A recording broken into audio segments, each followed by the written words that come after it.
Welcome to Grumpy Old Geeks, a weekly talk show where we discuss the finer points of what went wrong on the internet and who's to blame. I'm Jason DeFilippo. I'm Brian Schulmeister. Jason, I had an injury this week. Uh-oh.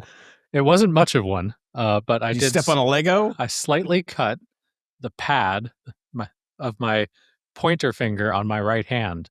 Oh, no, that's which your you would mouse think finger. Does not matter, Oh. but it required a Band-Aid. And not only is it the mouse finger, Jason, it is the unlock on every device.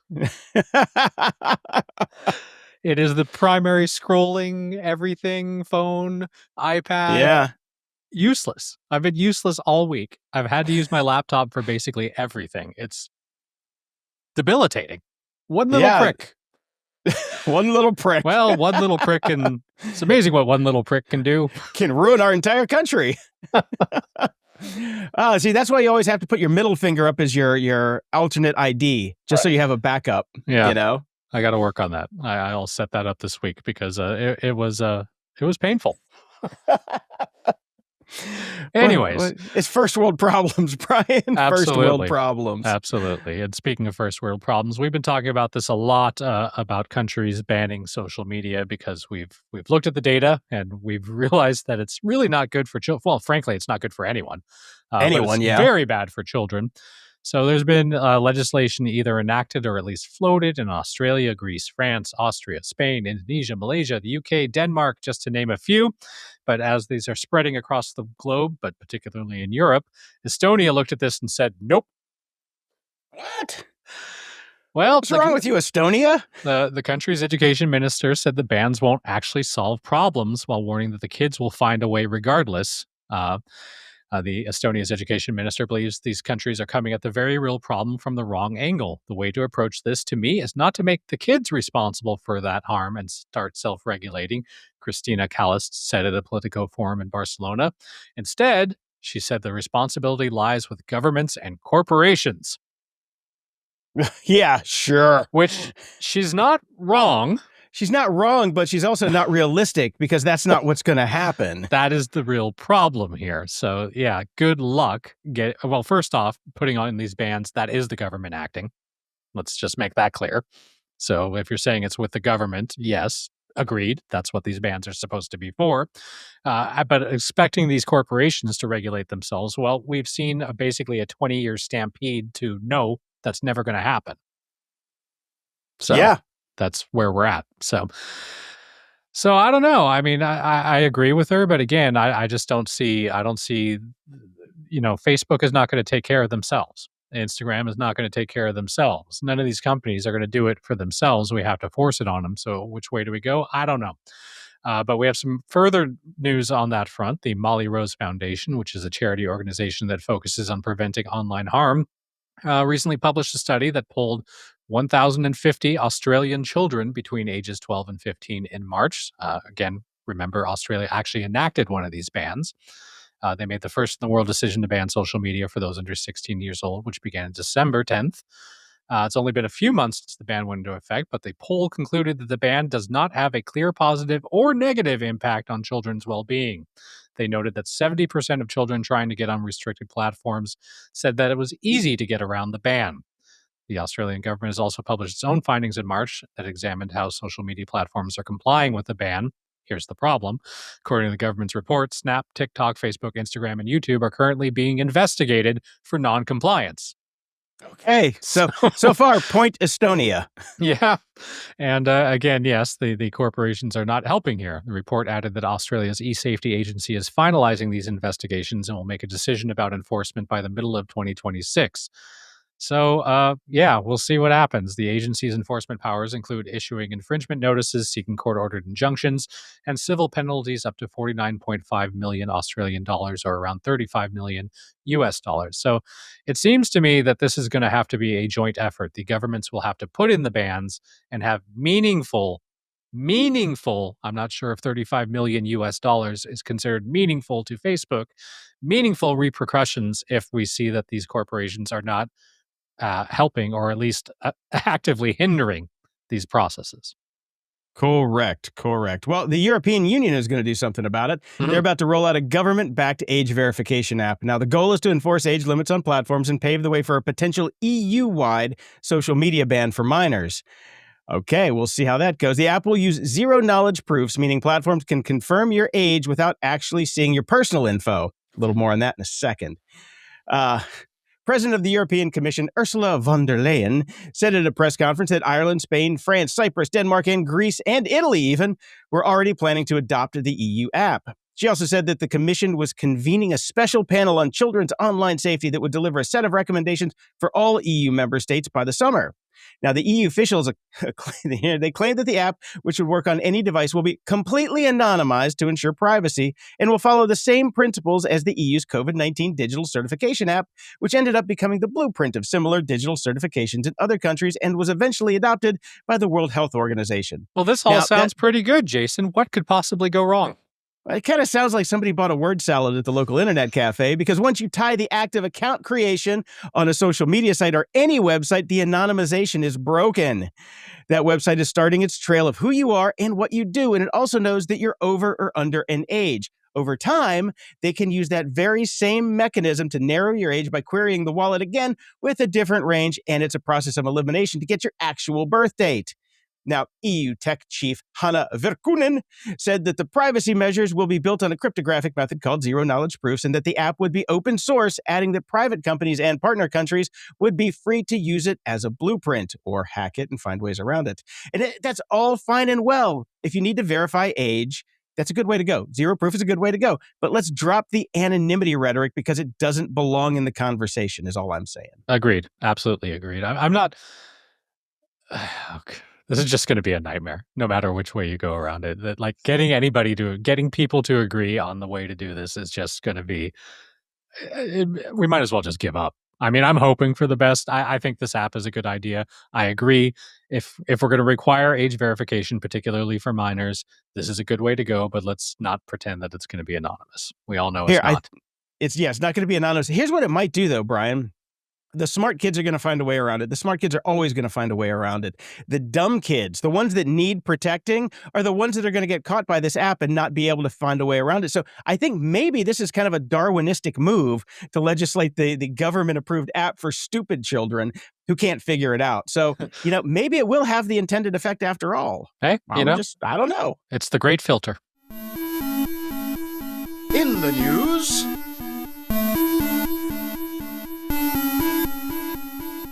As big tech companies may soon learn that saddling up with Donald Trump doesn't tend to work out in the end, since taking office, Trump has used tariffs and other measures to try to bully European nations into dropping their regulations on America's tech industry. We no likey the regulations. In August, he vowed to stand up to countries that attack our incredible American tech companies. His administration has described laws like the EU's Digital Services Act as censorship and a tax. And the latest example is France, which said au revoir to Microsoft Windows and is adopting Linux. So it's part of a broader movement across Europe towards digital sovereignty. Tongue not working today. Aimed at reducing reliance on foreign tech, especially American and Chinese. Although there isn't homegrown alternatives in many of these areas, the EU seems prepared to wean itself off where it can and go with the lesser of two evils. In January, France announced it would move its video conferencing from Zoom and Teams to the French-made Visio. It shuts down every 5 minutes for a croissant break. Yeah. As part of this week's Linux announcement, France added that it would also migrate its health data to a new platform by the end of 2026. Christian Kroll, CEO of German search engine Ecosia, foresaw Europe's predicament soon after Trump's 2024 re-election. We as a European community just need to make sure that nobody can blackmail us. He added that if the US turned off access to search results tomorrow, we would have to go back to phone books. Which is a great point, except for the fact that he does make a European-made search engine. Yeah. But still, he's right. That's true. Hey, but look, they've got their own browser over there. They can use Opera, so they've got that. You know, they're good for that. Everything else, you're kind of screwed. We make it all. Yeah, well, we'll see what happens. I mean, if these countries are going to start moving, I would love to be in a low-level government employee's office that is just, they took away this guy's Windows machine. And then they just put a Linux machine and he has no idea how to use it. None whatsoever. Oh, yeah. That's going to be an interesting conversation at the IT department. Yeah. And this is just somebody Where's who's the never mouse? Yeah. Le terminal? What? Le Excel? Le sorry, Oliver. Spreadsheet? Pivot table? Blame him. Blame Brian for all of this. No, it's not me. Okay. I love you, France. Well, Paris Disneyland was excellent. I fucking hate Paris. I love Nice. I love the south of France. Oh, but Nice Paris was beautiful. I went there Yeah. as part of my post-college trip. It's fantastic. Nice. Nice. Well, someplace that you don't want to go that's not so nice is Amazon warehouses, because Amazon is facing new scrutiny after an investigation alleges the company tried to keep quiet about a worker's death in an Oregon warehouse, even as employees were told to keep working nearby. One worker says supervisors instructed staff to turn around and not look. It's like the great bug bladder beast of Trawl, where if it thinks that you can't see it, then it can't see you. Did somebody hop on a computer and get a coffin for next hour delivery? No, they had to go to Temu for that. The death wasn't reported publicly for a week, and some employees say that they continued working for hours afterward. Now, Amazon disputes the claims. Of course they do, saying trained staff responded immediately, and the area was secured, and workers were sent home with pay. But there are workers. One worker said, "Truthfully, I now have even less respect for our leadership team than I did before, which I didn't know was possible." And also, it makes me feel more ashamed to work there knowing that people can drop dead and we have to carry on knowing it doesn't matter to the higher ups and everyone is replaceable. And this person also said that they did not get full pay for that day. So I'm sure that Amazon, when they figured that out for the press release, went back and filled it back in. But they got sent home at like 3:15 in the afternoon and they didn't get paid for the rest of the day. So at least if you're going to die at home, so your coworkers don't get dinged. That's the lesson here. Another argument for work from home. Yeah, exactly. So there you go. Well, Snap is laying off around 1,000 of its staff, amounting to 16% of its workforce, which it will seemingly replace with AI. The cuts were announced in a company-wide memo from CEO Evan Spiegel, who added that more than 300 open roles are also being closed. He said the incredibly difficult decision would likely save Snap more than $500 million by the second half of 2026, in turn helping it to establish a clearer path to net income profitability. Could have a better product. Yeah, it could do that. I wonder how much it's going to cost, too, to lay off 1,000 people, because we've seen in other stories as early as last week that it costs them a lot of money in severance and all the other stuff, Cobra. They will be providing these people off. 4-month severance packages to those affected by layoffs, as well as healthcare and other entitlements. So, yeah, it's going to cost them a pretty penny, but the stock price will go up. That's the way it always works. Here's the bullshit statement du jour from a CEO. While these changes are necessary to realize Snap's long-term potential, we believe that rapid advancements in artificial intelligence enable our teams to reduce repetitive work, increase velocity, and better support our community partners and advertisers. Dun, dun, dun. I don't think anybody gave Evan Spiegel the new pricing guidelines from Anthropic this week, because Anthropic has just decided to actually charge for what you use, which I've said is coming. I've been saying it for 2 years now. Use it while it's free, because it's not going to be free. I saw endless discussion online about this, particularly from CFOs, and saying basically we've looked at the math, and our budget on AI is costing us. We could actually hire 2 engineers.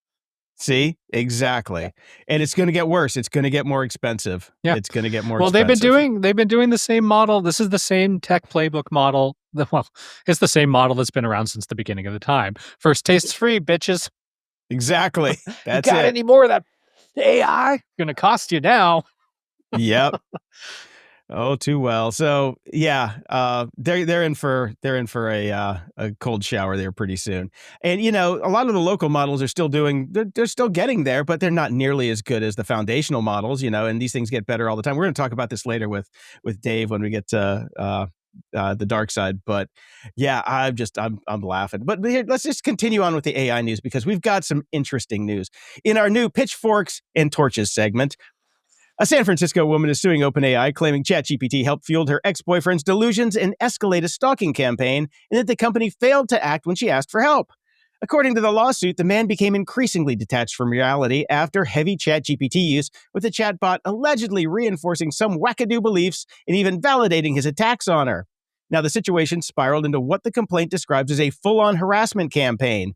AI-generated psychological reports sent to her personal and professional network, erratic emails, and eventually violent threats against her and her family.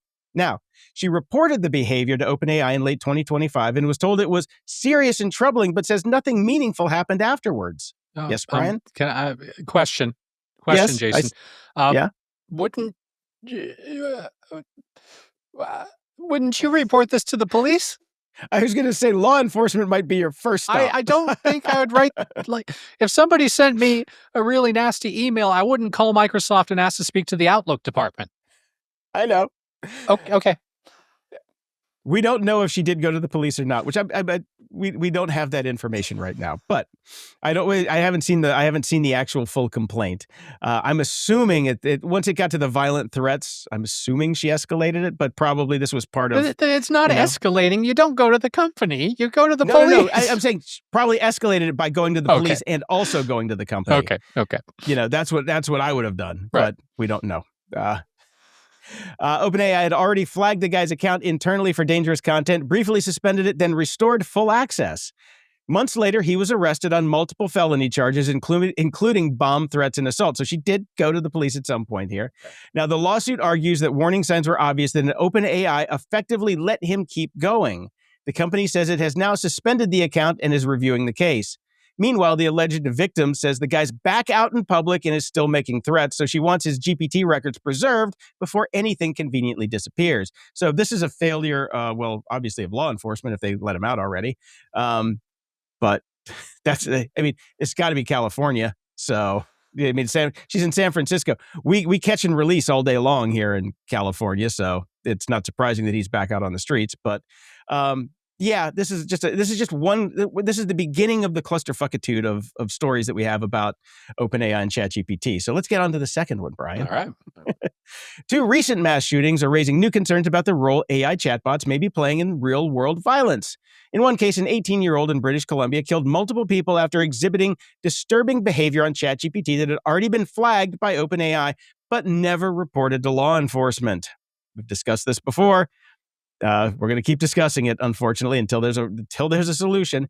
In another, a suspect in a shooting at Florida State University reportedly used ChatGPT minutes before the attack to ask how to operate a shotgun. Yeah. Investigators and mental health experts are now looking at what some are calling AI psychosis, a pattern where heavy chatbot use can reinforce delusions, create false sense of intimacy, and accelerate harmful thinking. Now, I would like to go and channel the great Chris Rock. Whatever happened to crazy? We just got crazy. People can be crazy, so maybe we need to start licensing chatbot use like we license guns. But that hasn't really worked out that well in this country either, so maybe we're just what licensing of guns? You still have to take a test to get a gun. Granted, I've taken that test, and this coffee cup right here can pass that test. It's not very difficult. You have to do that in California. Yes, in California. I drove through Texas. I did a across the country drive with friend of the show, John from the Goo Goo Dolls, many years ago. But I did a cross country drive. We stopped in Texas. I can't remember what city it was. It wasn't a major city. We filled up our tank of gas, and they told us we could get a shotgun for free because we filled up our tank of gas. Woo! But you got to pay for the gun rack for the back window. Is that it? Oh, you just strap it in. Seatbelt law. Okay, got to keep that shotgun safe. Wow. Okay, that's fun. Yeah. Moving on. Well, go ahead. Okay, my turn. Well, it's your not turn. It's not just the crazy shooting the crazies. Well, I guess maybe it is. The San Francisco Police Department said in a press release that police officers responded to a suspicious occurrence of possible shots fired at around 5:56 a.m. Eastern Time on Sunday, April 12th, according to the initial police report, as reported by the San Francisco Standard. Two people inside a Honda sedan stopped in front of Sam Altman's property that spans from Chestnut Street to Lombard Street. The police report also noted the passenger appeared to fire a round at the Lombard Street side of Altman's property. This is the second instance of violence targeting Altman and his residence in a matter of days. On Friday, a 20-year-old man allegedly hurled a Molotov cocktail at his home, which caused a fire on one of the property's exterior gates. San Francisco Standard reported there were no injuries in either incident. Daniel Moreno Gama, the 20-year-old suspect from Texas, guess he picked up that Molotov cocktail while he loaded up his tank, was charged on April 13th with murder and attempted arson. According to the New York Times, he wrote a document that discussed the purported risks AI poses to humanity. The document also reportedly included the names and addresses of other executives, investors, and board members of AI companies. It has to be he was charged with attempted murder, because if he was charged with murder, that means he would have killed somebody. But true. So there was something wrong with the Engadget article there. But there you go. Here's the thing. No violence, please. Everybody stop with the pitchforks and the torches. But we're going to have to, I'm telling you, Brian, with all of the warehouse fires, everything else that's happening, Viva la Revolution, we're going to need a bigger Luigi is finally coming true. Things are building and it's not really getting reported. No, class war's coming, people. Sam Altman and Dario from Anthropic, both of them have no leg to stand on when people try and fucking come and shoot them, because they've been saying this shit that AI is coming for your jobs, your livelihood, your food, everything that you love about the world, AI is going to come and take away. So until these dumb motherfuckers stop with this fucking stupid rhetoric about, AI is going to ruin the world while we're making the thing that's ruining the world, because then we're going to save the world with it. All of this marketing bullshit needs to stop, because one of these days, one of these guys is going to get a bullet in his head, or his family, even worse, because the guy tried to burn his house down. His family's inside. It's not going to get better with all of this shit that you guys are spewing. Here's a pretty simple pro tip if you've got bad news to bring to people. Figure out something good and lead with that. Like shit sandwich. Start with the saving. Start with the plan. Start with talking about your thoughts on how we're going to make sure that people don't get disenfranchised and left behind by your products. Let's start with that. No, they're not going to do that, because that doesn't sell subscriptions. Yeah, it doesn't. No. And we know these guys are just full of shit, and we're gonna, like I said, we're gonna talk about that a little more with Dave. But there's nobody to blame, and they're blaming other media for it. They're blaming, the mainstream media for, demonizing AI. And they're saying, the AI haters are to blame. No, you're to blame. You are absolutely the one to blame for everything that's happening. Reading your own words back to you on this show. We're reading news reports from CEOs saying that it's your products that are causing them to fire a bunch of people. We're just reading the things you fuckers are saying. Yep. So, yeah, is what it is. Let's lighten things up a bit. Let's lighten things up a little bit. ChatGPT might be your biggest fan, even when it really shouldn't be, Brian. A writer recently sent the bot a song made entirely of fart noises and asked for an honest critique. The response, glowing praise. Quote, first impression. I'm going to actually have to hear this first. Maybe it is good. It's not. I heard it. Okay. It's not good. It's just a bunch of farts. It's just a bunch of farts. Don't yuck on somebody else's yum, Jason, as you like to say. That's true. This is what ChatGPT says. First impression, it has a cool lo-fi, late night, slightly eerie vibe. It feels more like an atmosphere piece than a traditional song. Well, it does kind of get into the atmosphere. Yep. It does. It says what actually works in its favor. But you could send it anything, and it's going to give you some kind of nice review, period. Well, and that's why people are going down these delusions. Why crazy people that are a little bit unhinged are becoming very unhinged. Yeah. Very much so. Very much so. So, yeah, when you need your next performance review done, ask your manager to run it through ChatGPT, so he'll be very nice to you. That's what you got to do to keep your job. There you go. Well, there's been yet another study, Jason, about how bad AI is, not for society this time, but for our actual brains. This new study titled AI Assistance Reduces Persistence and Hurts Independent Performance, which, as the article notes, kind of tells you everything you need to know about the study, found that AI improves immediate performance but comes at a heavy cognitive cost. Just 10 minutes of AI use was enough to make people dependent on the technology, leading to worse performance and burnout once the tools were taken away. This study tested 350 Americans on fraction based math questions, half with AI access, half without. Halfway through, the AI group lost access. The result, a steep drop in correct answers and a wave of people simply giving up entirely. The researchers repeated this with 670 people, then ran a third experiment using reading comprehension instead of math. Same depressing results across the board. Or, as one co author put it, once the AI is taken away, it's not that people are just giving wrong answers. They're also not willing to try anymore without AI. Full stop. That's fucking depressing. One tiny silver lining, people who used AI only for hints and clarification rather than just having it spit out the answers fared much better when the chatbot was removed. So it's not all doom, just mostly doom. Okay, and we've said this before, that reliance on AI is going to make you dumber, and now we have proof. We actually have proof in this study. So, like, people just literally give up. They get that's fucked up. Addicted to having something think for them, and then they just stop thinking. Now, were we sure these people could do the problems before the test began? Because this might be another example of Darwinism at work. You know, the That's stupid true. people who can't do the test. Yeah, I've seen the people that volunteer for these studies. It's true. They're basically the people on campus who just need beer money, and then they've already sold their plasma that week. So one would hope. Yeah. I don't even know what to say about this story, Jason. I think you and I both collectively rolled our eyes so far in the back of our heads that they went to Mars. Yeah. Allbirds. No, they went to the moon, Brian. They went to the moon. Allbirds, the eco-friendly wool sneaker company, has announced plans to pivot entirely to AI compute infrastructure with a long-term vision to become a fully integrated GPU as a service and AI-native cloud solutions provider. Talk about word salad. It's also changing its name to Newbird AI. This is real, the article feels the need to point out.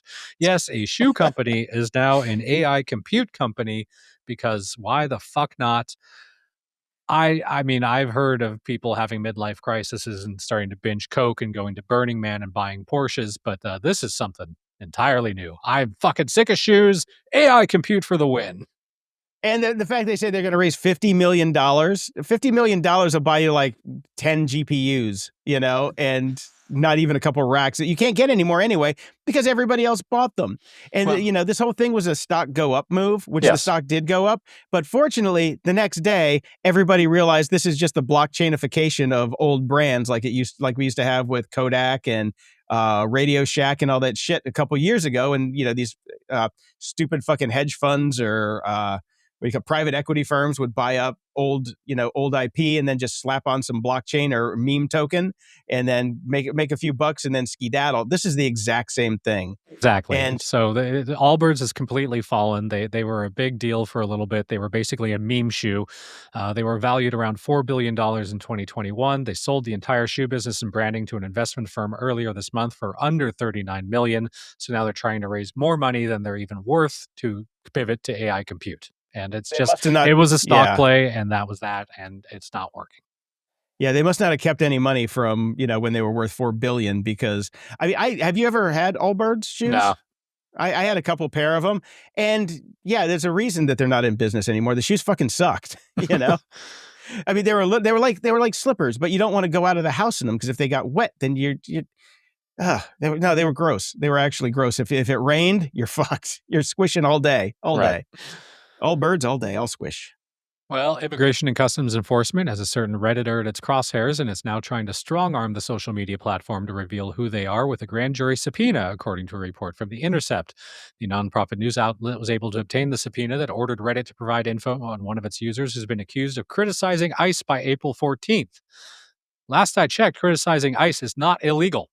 But it's not illegal, 100%. According to the report, ICE has been trying to identify this Redditor for a month without success. More specifically, Reddit is being asked to give up the user's name, address, phone number, and other personal data. The Intercept reported the subpoena was issued by federal prosecutors in Washington, D.C. after a failed attempt from ICE to do the same through a federal court in Northern California, which has jurisdiction in San Francisco, where Reddit is headquartered.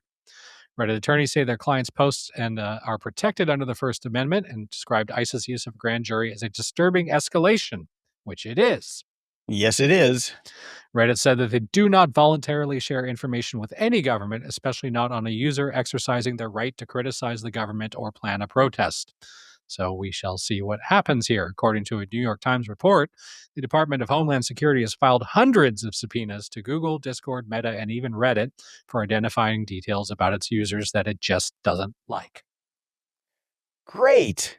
Mm-hmm. Class war, everybody? Yeah, it's coming. It's coming. Well, Google News has stopped showing news. They stopped showing news a long fucking time ago, Brian. Well, they are doing what ESPN and all sports news has been doing for quite some time, and that's literally littering everything with betting odds. They've begun showing polymarket bets and odds alongside actual stories, according to a report by Futurism.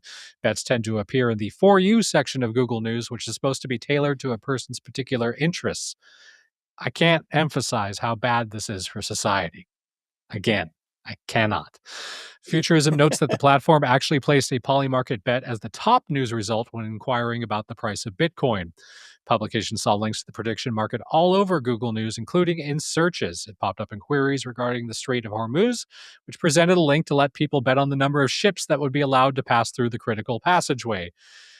Users were able to set the gambling platform as a source, which directs readers to an aggregate page of other polymarket links. Complaints from users on social media indicate that Google started doing this at the tail end of March. However, one user noted all the way back in January that polymarket results had started showing up in the news section of a traditional Google search. Now, they did announce a partnership with both Polymarket and Kalshi back in November, but the deal indicated the two gambling platforms would feed prediction data into Google's finance platform, which is bad enough, but didn't say anything about the news. So now our news is being littered with betting odds. Oh man, that is such. I mean, we know that Google has been getting worse for years now because it makes them sell more ads, you know. But now that they're doing it to the news, that Google News is like one of those last places that you can go look for some kind of decent set of news. But if that's it, then it's over. It's over. It is. And the FAA is actually hiring right now, if you want to be an air traffic controller, and they are targeting gamers in their most recent job advertisement for air traffic controllers. Now, this article kind of presents it as like, oh my God, this is crazy. And I'm like, makes total sense to me. Yeah, really. It absolutely makes sense to me. Fast twitch muscle response, good eye muscle response, quick eye, everything you need as an air traffic controller if you're a great gamer. Now, except, there's not more than one life here, people. You don't get 3. Yeah, that's the thing. Yeah. No respawn. Yeah, there's no respawn. So So other than that, it's great. So I totally makes sense to me. I think it's fantastic. Well, it would have been more fantastic is not firing the air traffic controllers that we had already. That would have been good too. Yeah. That would, because they were already trained, seasoned, and we already paid for the training and all that. So now we have to pay again. I have family that are air traffic controllers, so I know a lot about what goes on in the air traffic control world. And it's just, there's a lot of bullshittery that goes on in there. But I want to end the day on some good news, Brian. Some good news. A 63-year-old man in Oslo may be the latest and first HIV cure involving a family donor after receiving a stem cell transplant from his brother. The procedure was originally meant to treat a blood cancer, but his brother happened to carry a rare CCR5 Delta 32 mutation that makes immune cells resistant to HIV. 4 years later and 2 years off antiretroviral therapy, doctors say there is no detectable virus left. Unfortunately, it's not a scalable cure because stem cell transplants are high risk and typically reserved for cancer cases, but it's another data point in a very short list of about 10 documented HIV cures worldwide. So it's still not a fix for the masses, but it's a strong hint that wiping out HIV entirely isn't just theoretical anymore. So they're making headway. You get it to the point where CRISPR can take care of this, then we're set. Yep. So I just, like I said, good news. Some good news coming out of the world. Let's get to shit. Ups and doodads. Now here's some shit again.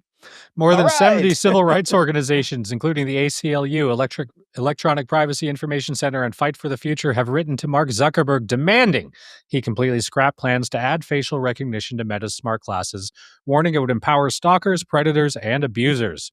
They're not asking for guardrails or opt-outs. They want the feature dead entirely, arguing it's so dangerous that it cannot be resolved through product design changes, opt-out mechanisms, or incremental safeguards. There is simply no way for bystanders or anybody out in the world to consent to being identified.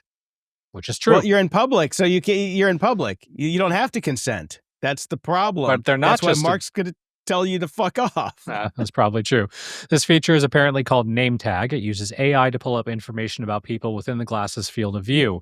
And as the article notes, that's about as dystopian as it gets. Meta reportedly sent an internal memo suggesting it should roll this out during a dynamic political environment where many civil society groups that we would expect to attack us would have their resources focused on other concerns. Now, that doesn't make it seem nefarious, does it? Not at all. Let's launch it while everyone's busy with other distractions. Man. What a shitbird. 2 versions are reportedly in development, one that can only identify people connected to Meta platforms and another that can identify anyone with a public Instagram account, meaning deleting your Meta accounts may become a personal safety measure. We know that deleting anything on Meta doesn't mean deleted at all. They will still have your pictures. They will still have your name attached to it. Once you're there, you were there. Did I tell you that I had to reinstall Facebook last week? And after I had deleted the app, and I did not have any Meta products on my phone at all. No WhatsApp, no Instagram, and no Facebook. When I reinstalled Facebook, it logged me back in. It absolutely knew who I was. So they're keeping probably my device ID on file and saying, oh, he's logging back in. So here's a question, Brian. Mm-hmm. Say I sold my phone and somebody else got that and installed Facebook. Could they just log in as me? Probably. They'd be able to, yeah. Well, Meta is also reportedly training an AI character modeled on Mark Zuckerberg. His mannerisms, tone, publicly. We need more Mark. Fuck. I was like, his mannerisms and tone. He doesn't have either. Yeah, that makes it very easy, actually. Publicly available statements and thoughts on company strategy to interact with employees when the real Zuckerberg can't or doesn't want to. Senior employees seeking feedback. This is the fucking world we're creating. This is unbelievable. Senior employees seeking feedback from the CEO might instead get a response from AI Zuck, which raises the question of whether anyone would even notice the difference. I don't think so. I know. Just put a bottle of barbecue sauce behind him. He's fine. This follows last month's news that Zuckerberg is also building a separate AI agent to help him actually do his CEO job, finding answers, presumably managing tasks, because apparently one Zuckerberg is both too many and not enough. No more Zuck, please. Well, California has proposed a bill. This one's for you, Brian. These next 2 are for you. California's proposed bill, AB 2047, would require all 3D printers sold in the state to include built-in print blocking software and make it a misdemeanor to bypass it. Just a misdemeanor. That effectively criminalizes open-source firmware and limits how users can control their own machines. Critics say it mirrors the worst parts of DRM, locking consumers into proprietary ecosystems, restricting repairs, and potentially killing the resale market. The bill also puts the state in charge of maintaining a database of banned designs and approving compliant printers. Opponents will argue the tech won't stop illegal gun production anyway, because this is what this is all about. It's all about ghost guns. It's not about there may be some copyright involved there too. Don't forget. Yeah, yes. Don't get Cory Doctorow started on this shit. Yeah. As I look at my pile of unauthorized Disney 3D prints that my son has made, yes. Yeah. So it's not going to stop the illegal gun production, but it will add surveillance risks, stifle innovation, and create a bureaucratic mess that could spread beyond California. Speaking of beyond California, New York is quietly trying to jam DRM for the physical world into 2026 and 27 budget with a proposal that would require every 3D printer sold in the state to run built-in sensorware, scanning your files and blocking anything it thinks could produce firearm parts, and thinks is doing a lot of work here.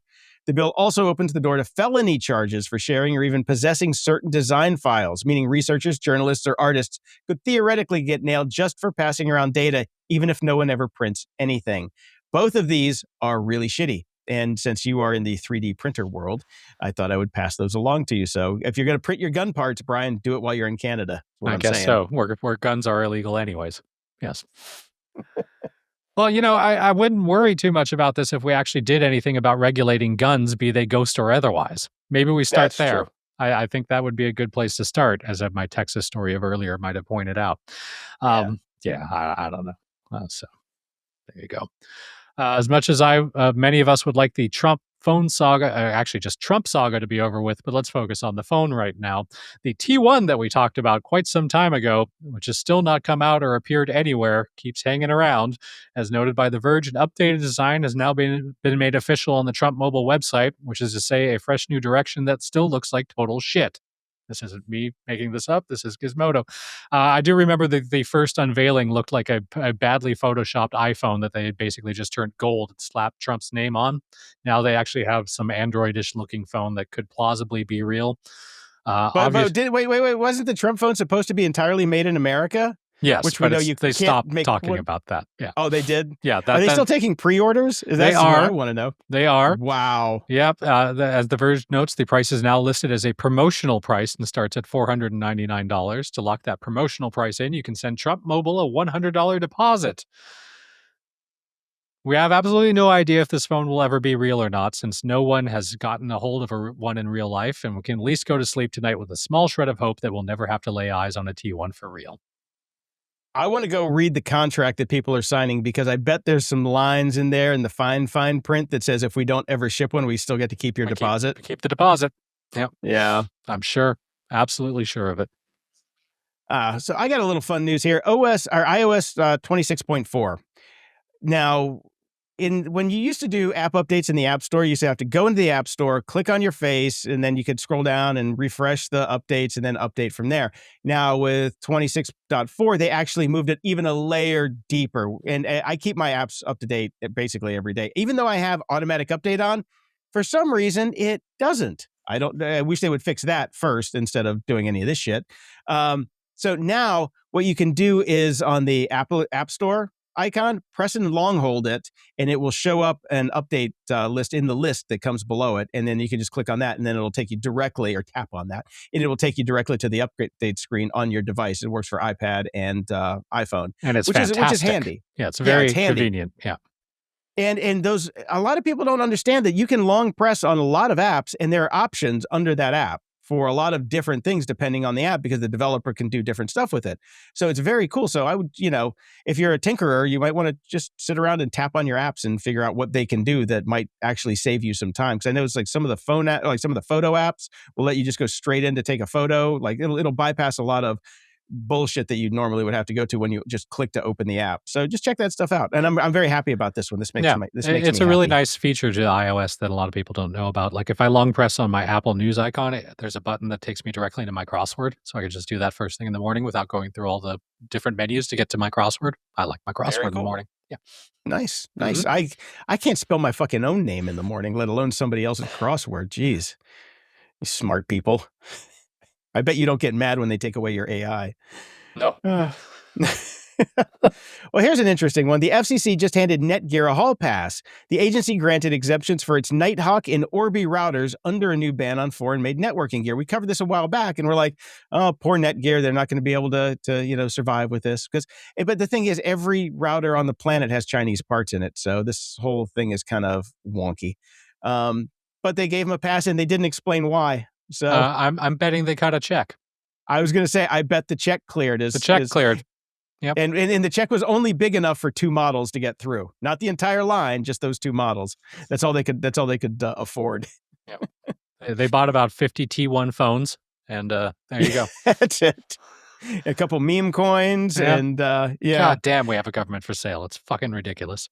I think they have a plaque in the new ballroom, the Epstein, Epstein dance ballroom. Hall. Yeah, the Epstein dance hall. They bought a couple seats in there. That's all. Conveniently, it's an under 17 club. Just saying. Yep. As much ketamine as you want, but no booze. Well, we talked last week about Amazon killing the older Kindles. Now, if you do have an older Kindle, there are some solid workarounds to keep it useful. And the big one is you can jailbreak it, which is apparently relatively simple now and opens up the device so you can install better reading apps, transfer files over Wi-Fi, and ditch Amazon's built-in limitations. And from there, tools like Calibre lets you manage your library, convert formats, and move books directly onto the device. If you've previously, I might just do this to my regular Kindle. I'm going to go out on a limb here, Jason, and say that if you know how to do any of those things that you just mentioned, you probably have a newer Kindle than the first fucking edition. That's well, no, the ones that they killed weren't that old. I mean, honestly, I just got rid of 2 of my Kindles, what you were supposed to buy, but you never did. And those were still supported, but they were like from 2010 and 2012, I think. Right. But yeah, well, good thing I didn't buy it from you now. Well, because you never came whenever I've had that for 3 years waiting for you to show up, and you never come out to my neighborhood, dick. But anyway. I need a high-speed train getting out to your fucking neighborhood. California, we're never going to have high-speed train. So go check that stuff out if you want to keep your Kindle up, keep your Kindle going.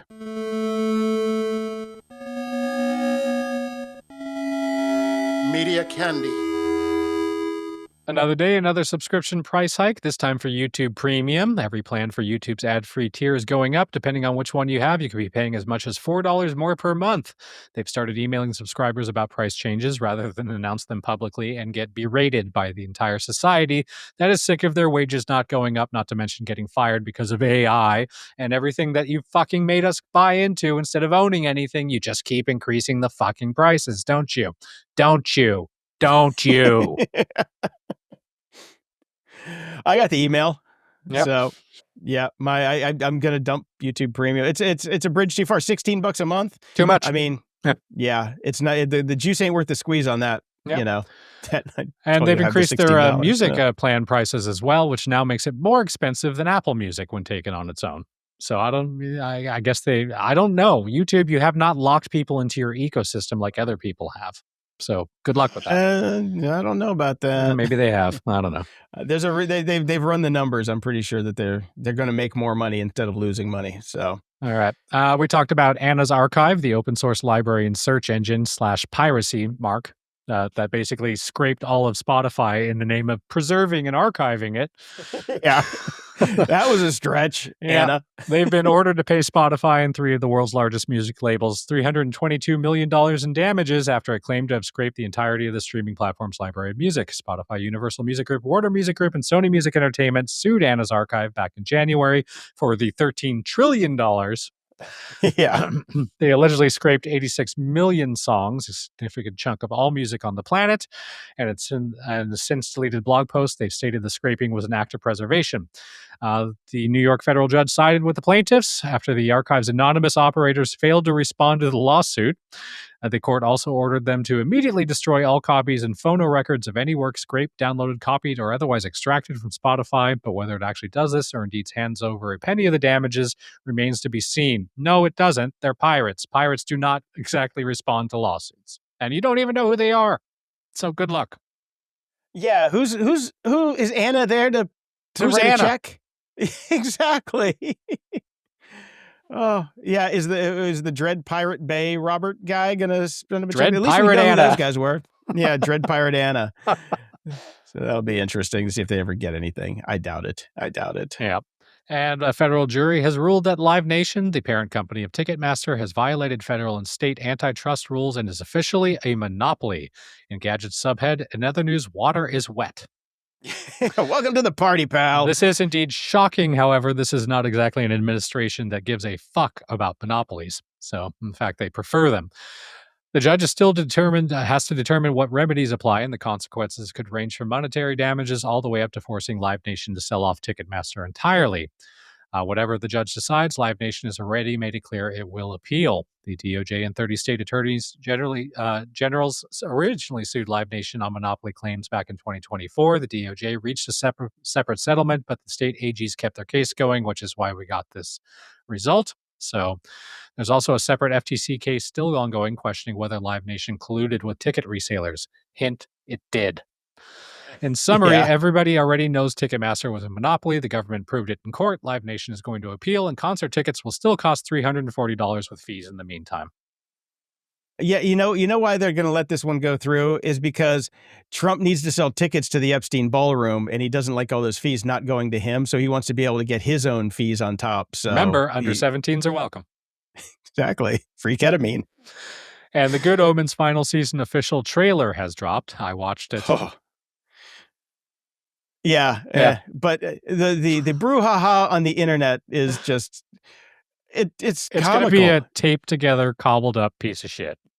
Well, no. Everybody, I'm talking about the Gamonites versus the non-Gamonites. Oh. The people who are out there saying that, since the whole him getting canceled thing has happened, like they're screaming up and down, I'm not gonna watch it. This is horrible. Blah blah blah blah blah. Yeah, they're still gonna fucking watch it. Yeah, they're gonna watch it. Everybody's gonna watch it. We're all gonna watch it. If they cared enough to make a screed about it, they care enough to go watch it. They will, and they'll hate themselves for it, and probably eat a tub of ice cream and They maybe down don't a bottle watch of it. Jack. If they don't watch it, then they can't post about everything that they thought was wrong with it. Bingo. There you go. Bingo. Yeah. Mm-hmm. They'd have to actually shut up for once and not have anything to say. Well, Godzilla's Minus Zero trailer has dropped. Have you taken a look at that, Brian? I did watch it. It looks interesting. I mean, I'm not super into this stuff, but it looks good. Well, have you seen Godzilla Minus One yet? I did. It was a great movie. It was good. I thought. Yeah. I thought it was very good. Which brings me to my next point. You talked about Monarch being back on Apple, and you said it was, you were going through it. And have you continued with Monarch? Because I sure as shit didn't. It is a show I never think about, so I've totally dropped off watching it. And in fact, when you put it in the notes, I was like, oh, yeah. I watched the first 2 episodes of that new season. Yeah, and that's exactly. as far as that ever got. Huh. I completely forgot about it. And the other one I forgot about was Fallout on Amazon Prime. I started to go back and watch that because I'm out of everything else now. Well, that's I'll get back to Monarch once I've finished everything else that I'm watching. When you finish watching the internet, then you'll get back to Monarch. Yeah, after I've downloaded Anna's archive and gone through all of it. Listen to every song ever made by the hand of man. Yes. Okay, that's all I wanted to know. Have you caught up on Daredevil? I am caught up on Daredevil. I'm caught up on Daredevil. I'm going to put a little spoiler in here. So if you have not caught up on Daredevil and you want to skip ahead for a minute and a half, I thought they were actually going to do something of interest and kill her. They did. Well, then they did eventually, but they had to fucking stretch it out for a whole nother episode where she comes back to life and she's kind of fine, and then she dies. Exactly. Just fucking kill her. Yeah, kill her, kill Bullseye. Let's just move on. Yes. But whatever.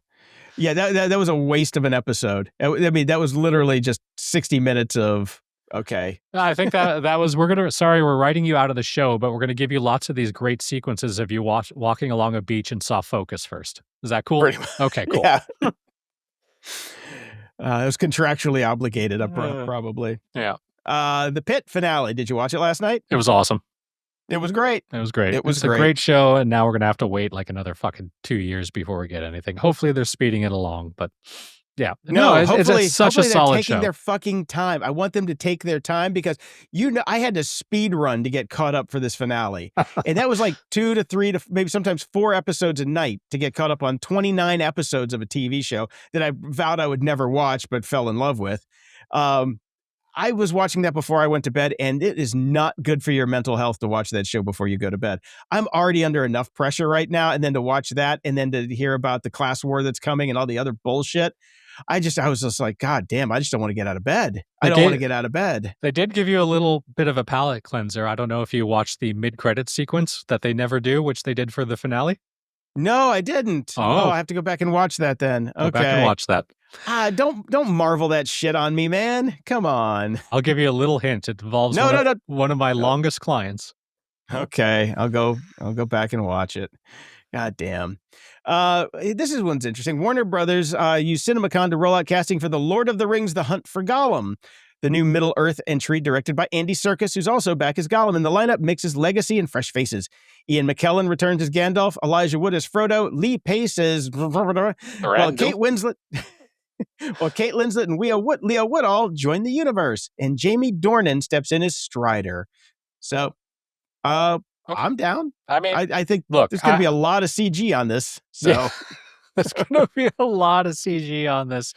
I hope they don't go too uncanny valley with it. But you know what? I had my reservations about the Amazon, the Ring of the Ring of the Ring of the Ring of the Power of the Rings, and that was great, and I loved it. And so I'm more Lord of the Rings. Fine, make it good. Okay. Don't Hobbit this. Don't make it a 3-hour epic that then is going to have a sequel and 5 minutes of actual fucking content take place in the 3 hours.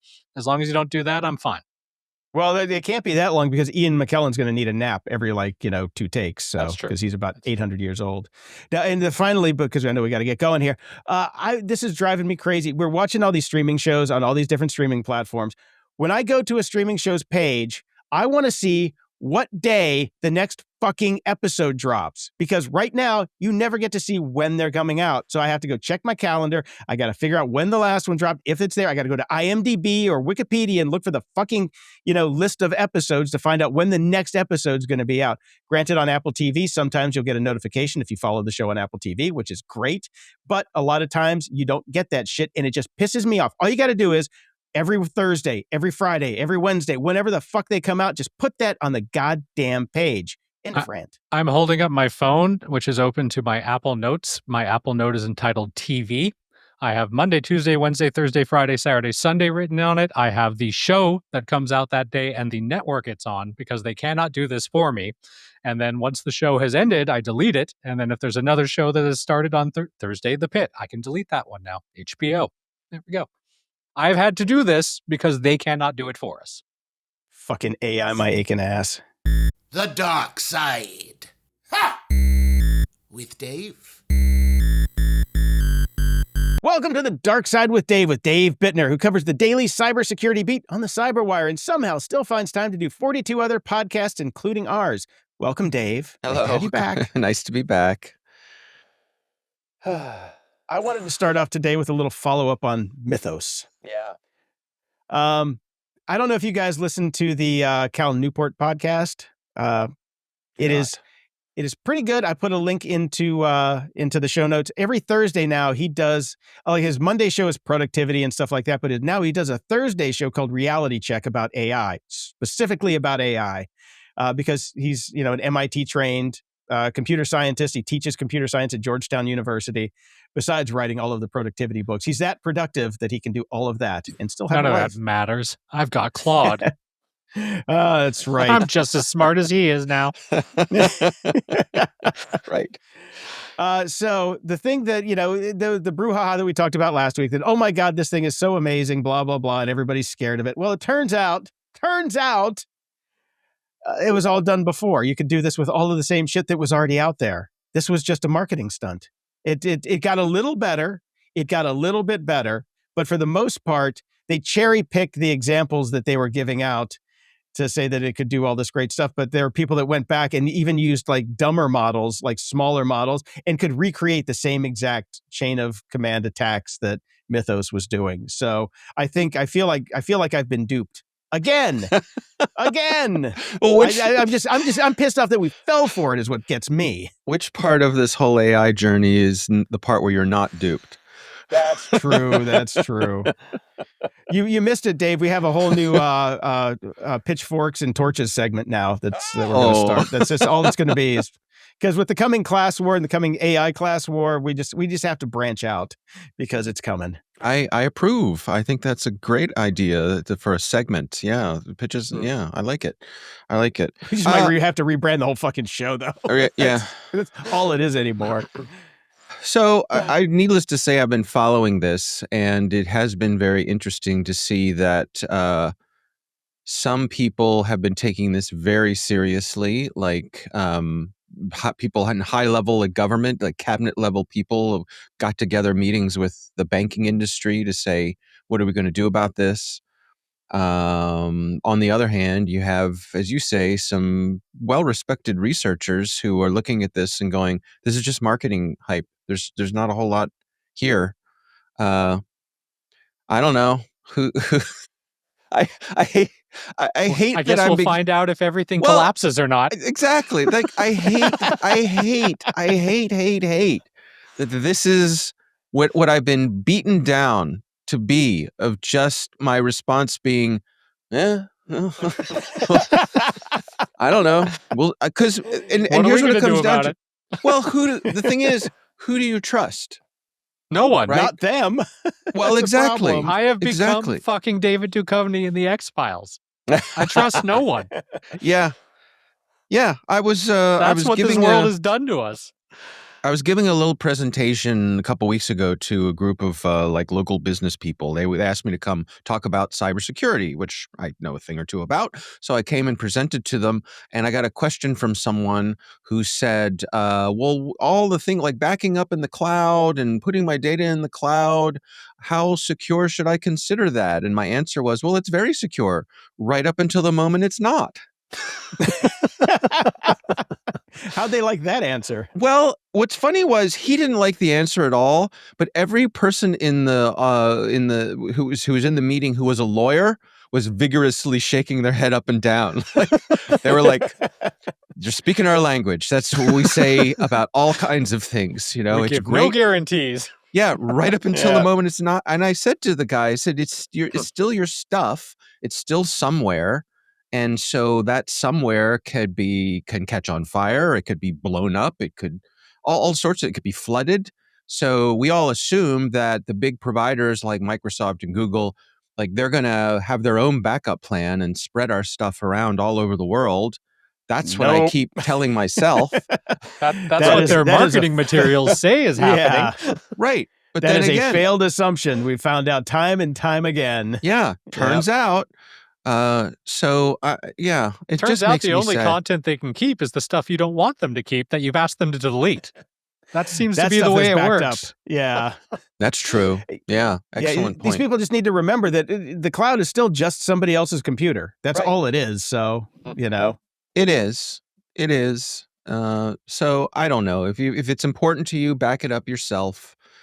But as far as this whole mythos thing, I don't know. Well, it's too early to tell. We'll see. I mean, I guess on the one hand, there are respected researchers who have been using this tool who are raising the flag and sounding the alarm and saying the problem we're going to have is all of these vulnerabilities that we have to deal with that are just coming at us at a pace that we can't deal with. So we'll have to deal with this backlog. That's Whether okay. or We got not- vibe coding's going to fix it all. Well, it is, but whether or not that's actually triggered by mythos or not is what we're arguing about here. I Yeah. think it was inevitable that these tools would be able to go after old. Well, we talked about a couple of weeks ago. There's something in Linux that was like 3 decades old that they just recently found a serious, Yep. like a critical flaw. So those are coming fast and furious, and this France is fucked. yeah. I mean, it's all of this technical debt that was limited by human ability, and now we've supercharged it with AI. Yes. Yeah, we're finding the old technical debt while we make new technical debt at an industrial scale every single day. And now it's going to actually cost more to do all of it. So, because everybody's on the train. We've got too many people. Have you ever seen those trains in India where there are people like hanging off the sides and on the roof? Yes. And like, you know, that's the train we got now. Right. You hope you're not the one on the roof when it comes to a tunnel. Yep. That's where we all are. Oh, good analogy. Yep. Yeah. So, okay, so we time got will some tell. Star Wars. Oh my God, it's been a while. At last. My son Jack reminded me last night that Mando and Grogu tickets go on sale today. So we will be locking that down this evening, I'm guessing, over dinner, deciding when we're going to go see this movie, because we are going to go see this movie. And the final trailer dropped for this movie yesterday, and it makes me still want to see this movie perhaps more than ever. I think it's unfair that they have all of these emotional buttons to push with us, where like the trailer starts out with Yoda's theme playing, Yes. with little Grogu in the jungle or with forest doing cute little Jedi things. And so you've already short-circuited all of my synapses of desire. Your wallet and- has opened. Yes. That's right. That's right.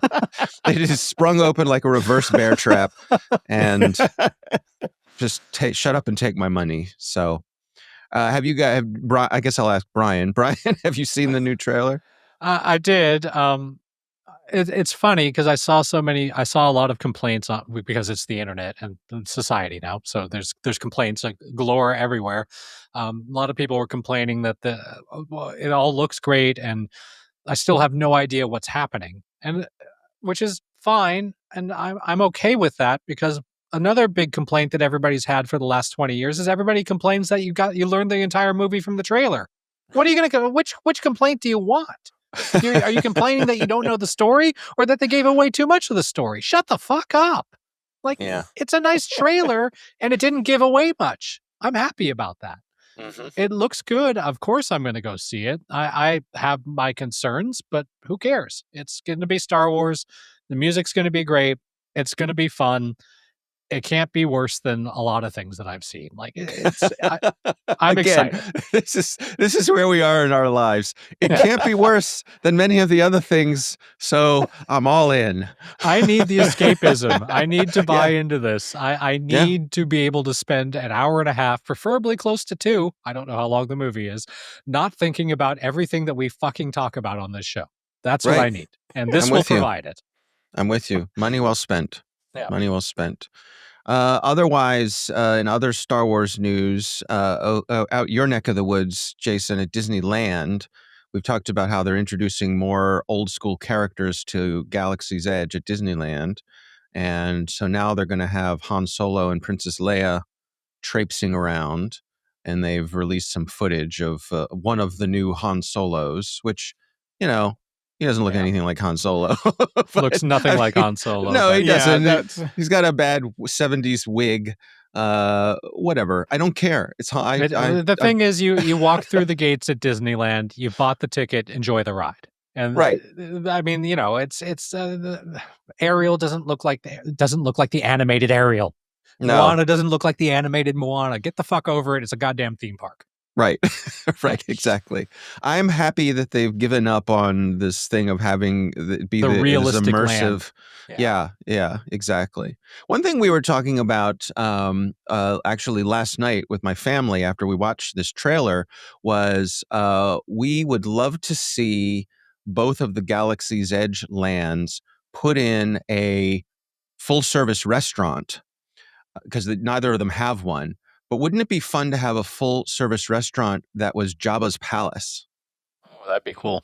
Yeah. Right? So like at one end of the restaurant, you have Jabba's throne, you have all of the people milling around and all that sort of thing. And like maybe every 15 minutes or so, like out of a little cage on the floor come little claw or big claws from the Rancor, or the thing opens and somebody falls down into it. Like there's all kinds of possibilities. You use that sweet Country Bear Jamboree technology and you got Cy Snoodles band playing. It's going to be awesome. Yeah. Exactly. Exactly. So, they have the room to do it. I think that'd be a great addition to the land, help eat up some of the people. Well, I guess the Rancor would literally eat up some of the people. But, yeah, that's something that they need. Before you started talking about what your fantastic idea, I think it's an awesome idea.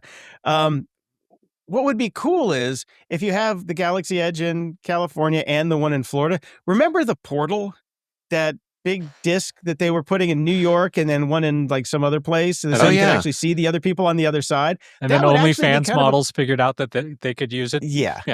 Pretty much. Yeah, that guy kind of ruined because it was on the main. It was in Times Square. There's going to be boobs. There will be boobs, and more.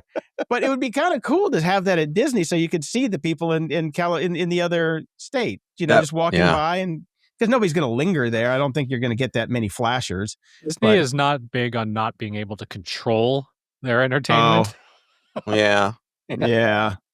That would be fun, though. I mean, I thought it would be really fun. That's the kind of thing they would have had back in the original days of Epcot, right? They would have had something where you could interact real time with someone in France at Communicore and that sort of thing. But yeah, I think in today's days where people are very shitty and loose with the nudity, it'd probably be hard to make Uncouth, something like yet that highly happen. litigious.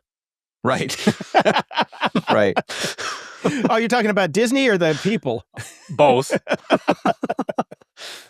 Yeah. You try to tell me some Karen isn't going to see something happen on one of those orbs and not sue Disney because of it. That's going to happen. That's the problem. That's true. The people are the problem. God damn it. Oh, well, so much for that idea. It's a great idea. It's just a horrible idea. Speaking of a great idea and a horrible idea at the same time, Dave, are you still an Overcast user after the kerfuffle that we all went through? Hell no. Okay. Hell no. I didn't know if you were still here. I put this in the news because I thought you were still maybe on the Overcast train. Hell no. What have you moved to? I just use Apple's podcast tool, the Apple's podcast app. That's fine. You, Brian? I use Overcast free because I don't need to pay to just press play on a podcast. I don't need all the features. I need nothing. Okay. I need it to load the podcast that I've subscribed to. On the rare occasion I search for another podcast, I need it to find it, and preferably it plays it. Yeah, That's there it. you go. Yeah. Yeah. Well, so Overcast Premium is getting a price hike. Now, I am because I was still on it when the kerfuffle happened, and the whole time span of when Overcast really sucked was within my subscription package. So, Okay. and then it renewed because I'll talk about renewals in a second. This is what really pisses me off. But I've still renewed at $14.99. Now, new subscribers for the premium Overcast are going to have to clock in at $29.99 a year for a podcast player. Let me tell you, everybody out there, you know what happens if you don't pay? Yeah, there's some crazy features you don't get. A little pop-up ad shows up in the player that you're not looking at because podcasts are audio. So And there's we've an also- ad in the player you don't see. We've bought those ads before, and I can tell you nobody sees them because they were one of the worst values that we've ever paid for because we got like no subscribers and we spent probably $1,000 on those little fucking ads. But yeah, and I also put this in here too because if you look at our podcast stats, we are probably one of the very few. I mean, Accidental Tech Podcast obviously probably has the highest usage of Overcast listeners. 60% of the people that listen to this show listen on Overcast, which is insane. Wow. Absolutely insane.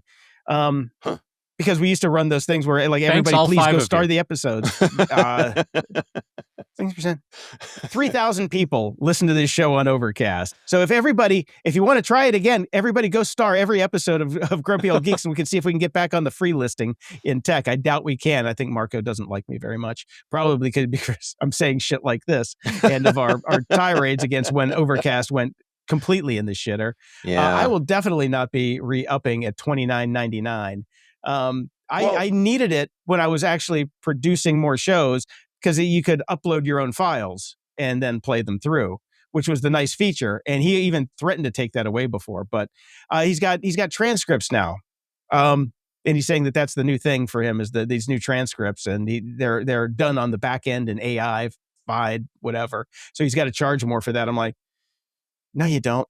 No, you don't. You really don't. That's not a hard thing to get these days. Yeah. Well, I pulled the ripcord probably about a year ago. I just had enough. So would you say that Marco's done a successful job in debugging it? Yes. Okay. Yeah. Actually, what he's done is a successful job of waiting long enough that we relearn the new flow of the app that used to work just fine before he ruined it, and then fixed some things. It's still by far not a fantastic user experience. The very basic functionality, like I described, Dave, is pretty much almost exactly as it was before. You have a list of the podcasts that have recently updated that you haven't listened to. And you can go in and then you can play the new one. And that's all I need. And he fixed that part and I'm fine. And he has never gotten a penny from me and he probably never will, but he gets my thanks. Yeah. I mean, I was an early supporter. I paid right out of the gate when he originally came out with it, but he just kind of lost me with that. It was the hubris of the way he released that disastrous version and sort of kind of refused to acknowledge. Here's your shit sandwich and you're going to love it. Right, exactly. And yeah, so it just wasn't the kind of thing I wanted to do business with. So I moved away. But I'm glad to hear that it's back to, full functionality. I mean, good for them, and I wish them well. Yeah. Bless their hearts. Yes, and here, speaking of hubris, in the Reddit post where he talks about jumping up the prices, there's a section under called "Why," and he says, "In short, I think it's worth it." So his app, he's allowed to think that. That's right. Yeah. It's a free market capitalist society by all means. Yeah, we'll see how it goes for him, and I wish him well. What else we got? All right, let's jump back over to Disneyland, this one in Florida specifically, and away from Star Wars and over to the Muppets. This might be getting me to Disneyland, Florida sooner than I had intended, maybe even before it's been cleaned up and they've done things like, I don't know, allow people to have vaccines again. The Electric Mayhem has arrived at the Rock and Roll Coaster starring the Muppets. There's a link in the show notes to the Disney Parks blog that kind of gets into the flow. It is basically just a retheming. They didn't retool much, so it didn't take them too long. List of some of the celebrities involved basically is a list of people that have been involved in many of the Muppets projects that we've seen recently. You got Aquafina, Danny Trejo, Darren Criss, John Stamos, Neil Patrick Harris, Travis Barker, Yvette Nicole Brown, Wayne Brady, Weird Al Yankovic makes an appearance as part of the ride show. And looks like fun. I mean, there's a whole list of new songs that they're doing and covers, and it's it looks like they've done a really good job with it. Yeah. A nice sprucing up, and I'm eager to see what's going to come of it. One of my colleagues' daughters works at Disney World now. She's in the college program, so she's going to be among the people who get to ride this early. Nice. So I'll get a sneak preview, which I will share. Not that there's not going to be a million of them on YouTube, but I don't know. Yeah, yes, it makes me want to go down there and ride it. We were on a Disney kick last night at home, and we're just talking about how much construction is going on in all the parks right now. Yep. You got the Frozen Land in Paris, and then the whole Villains Land is coming in Florida. There's an awful lot going on. You got Cars, you've got the South America thing at Animal Kingdom, in Indy, and all sorts of stuff. So, but the problem with that is it kind of also makes me want to wait a year for all that stuff. But if you're waiting for the Muppets roller coaster, that's May 26th. So, yeah. All right. Well, something else I just thought we'd touch on here. This came across one of my feeds earlier this week, and it's an open source tool called AnyPod. And I'll just read the description. AnyPod is an open source automated podcast generation tool powered by open source TTS models. It transforms any text input into a multi-episode, high-quality podcast. Does it? So one of the reasons I dropped this in here is I do not have the offhand, easy breezy technical know-how to just take this GitHub thing and turn it into. Thank you very much. That's the word I was looking for. You're welcome. Between the three of us, did you say suppository? No, repository. It could be appropriate for this one. That's what I was wondering. I'm like, okay, I think you nailed that one. No. Between the three of us, we can always come up with the words that any one of us is grabbing for. So it's good. It takes a village. We are of an age where it does take a village. Yeah. That's right. So I couldn't try this out, but I thought maybe Jason, you could, or I suspect this is probably just like the one that Google put out where the two hosts just talk about stuff. But it was interesting to me that's Notebook LM. Yeah, by the way. Yeah, exactly. So it's interesting to me how more and more of these tools are becoming available, easy to get, free, and they're just going to keep getting better and better. And as we've said here before, I just hope that the time for me to retire intersects with this taking over my job. Cut back on those Disney trips, invest wisely, and you can retire early, Dave, or when forced to. Yeah, that's right.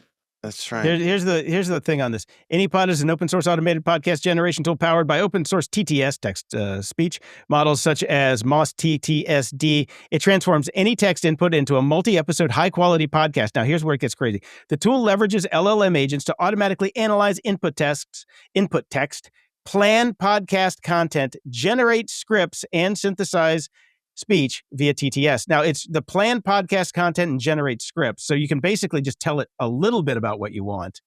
So we could theoretically throw our show notes at it and it would just do our show for us. So, well, next week is writing itself. Let's fork that repository, bitches. I might need a vacation. There you go. So, is it capable of doing a season? Don't know. If you wanted to do like a murder mystery could we kind just of thing. point it at Engadget and say, take all of last week's stories, Give us the rad revenue. Make an episode. Yeah. Synthesize all of our voices. Yeah. That's the thing that I want to find out, because I've never used any of these text-to-speech tools. These Moss ones are Vibe Voice. I've only one I've worked with is 11 Labs, and we could easily do it with 11 Labs, but it's so expensive. Yeah. But I do have an M2 Mac Mini lying around that had OpenClaw on it for a little while that I'm definitely going to remove, but it's kind of Pythoned up and ready to go, so maybe I'll give this a shot. In all your free spare time. I've got, look, this week is this coming Wednesday is my my bankruptcy hearing, so I have enough on my plate right now. I can't sleep, I can't do anything because I'm so fucking nervous. But after that, maybe it'll be party time, and I'll have some spare brain cycles left to give this a shot. So if there's no YouTube video version of the show next week, if there's not a show next week, that's your yeah. If Jason goes missing, it's just me and my forked repository. Right. That's it. It's just going to be Brian. Yeah. Brian and I start getting mysterious postcards from around the nation that are not signed, that are talking about, crossing the southern border and asking us to meet to help him with his sailboat. It won't be that. It'll just be me from Rikers, because they just don't like me because I can't pay my bills. We'll be repodcasting or rebranding this feed as Happy Shit from Disneyland. That'll be the new show. That'll be it. Things that keep us sane. Yeah. That's right. Where's Jason? But I'll give this a shot. I have added the suppository to my list. It's just one of many things up my ass right now. It really is right now. So many things up my ass. See, now there's a segment title. Up my ass. What's up our ass this week? Well, last but not least, I went to the eye doctor this week I ordered some new lenses for my glasses. And as I was killing time waiting for my turn, I was perusing the different glasses, and I saw this little sign that I posted, this little display that I posted an image of, that AI slop is everywhere. These are Oakley Meta co-branded performance AI glasses. The next evolution is here. Yay. So I guess these are just the Meta glasses, somehow clear. They're clear frames, so they're not the Ray-Ban frames, they're Oakley frames. And I guess they're trying to say that there's some sort of sports advantage here. I was thinking of remember in Caddyshack when Rodney has that putter that he says Albert Einstein gave him that helps him sink a putt from far away? I was thinking it does that kind of thing. It says no, no, no, yes, yes, yes. Maybe that would be good. But who asked for this? Like no one. Right? No one's asked for any of this. Right. Nobody. Nobody wants this. Nobody needs this. No. That's it. My entire show is just no. That's no. Don't want it. Don't need it. Don't care. Welcome to Don't Want It, Don't Need It, Don't Care. All right. Well, on that happy note.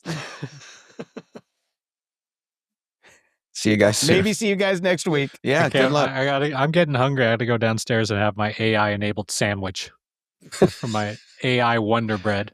Right, your AI my toaster. AI salami. Closing shout outs. Over at Patreon, we have some amazing new subscribers, Liz, Spencer, and Michael. Thank you all so much.